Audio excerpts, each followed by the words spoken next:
لسه قال لما يقول لي بقرا كريم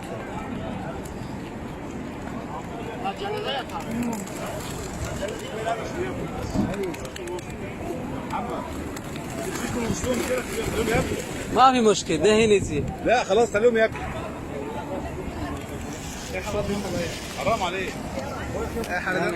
هقول لك انا الكحر ده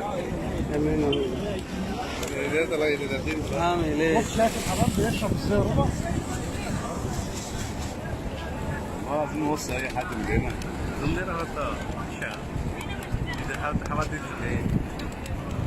ايه دي بتاعت الدكتور؟ عرض بالك؟ دكتور ما يعرف. ما شاء الله ما شاء الله.